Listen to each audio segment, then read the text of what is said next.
सूरजपुर में double murder के बाद लोगों का गुस्सा अभी भी शांत नहीं हुआ है। शहर में अब तक क्या क्या हुआ, इसकी 5 तस्वीर आप लोगों के सामने है। प्रधान आरक्षक के पत्नी और बेटी की हत्या करने के बाद फरार आरोपी को बलरामपुर पुलिस ने झारखंड से आज गिरफ्तार किया। आरोपी के घर के बाहर प्रशासन ने नोटिस लगा दिया है।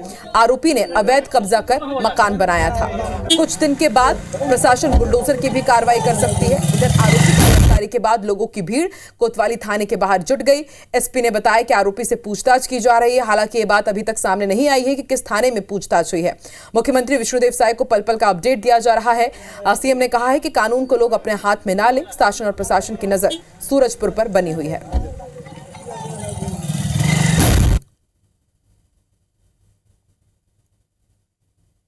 इस केस में मैं आपको स्पष्ट कर दूं कि चाहे वो किसी भी स्तर का आदमी हो, किसी के साथ भी उसका कनेक्शन जुड़ेगा, यदि इस केस में इन्वॉल्वमेंट है तो आप 100% यकीन कर सकते हैं कि उसके खिलाफ निष्पक्ष कार्रवाई होगी और उसको हम जेल भेजेंगे ही।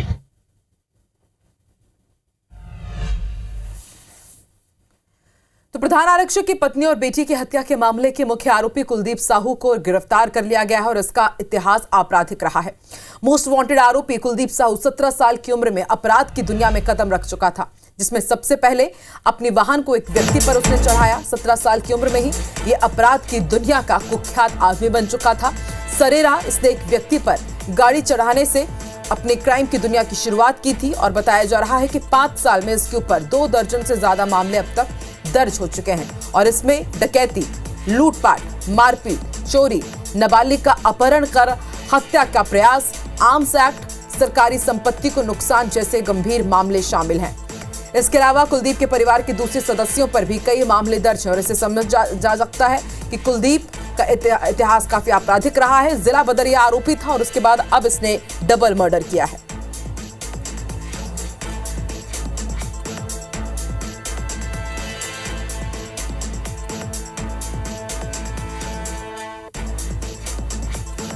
तो कबाड़ और दूसरे अवैध काम का आरोपी का परिवार है।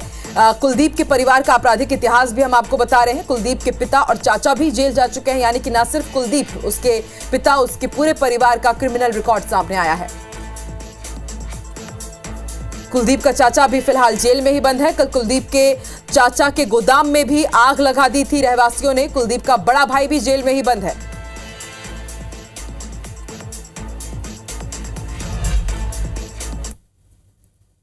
सूरजपुर में डबल मर्डर और आगजनी के बाद प्रदेश की सियासत गर्म हो गई है। पूर्व डिप्टी सीएम टीएस सिंहदेव ने प्रेस कॉन्फ्रेंस कर बीजेपी और प्रशासन पर जमकर निशाना साधा और कहा कि कैसे एक जिला बदर का आरोपी शहर में बेखौफ होकर घूम सकता है और पुलिस उसको गिरफ्तार तक नहीं करती। घटना के आरोपी का कांग्रेस के जुड़ाव होने के दावे पर उन्होंने कहा कि आरोपी को आरोपी की तरह ही देखा जाना चाहिए।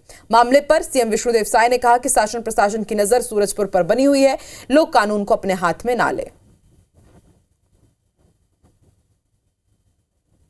कानून व्यवस्था के भंग होने और किसी के किसी पार्टी से जुड़े होने या नहीं जुड़े होने से मतलब क्या है? ये कानून व्यवस्था में राजनीतिक दल का नाम आना क्यों चाहिए? जवाबदेही निश्चित रूप से तय होनी चाहिए। किसी की हत्या हो गई, 2 मासूमों की हत्या हो गई। हाँ, लोगों को कानून अपने हाथ में लेना नहीं चाहिए। इसके लिए शासन प्रशासन है, कानून बना हुआ है।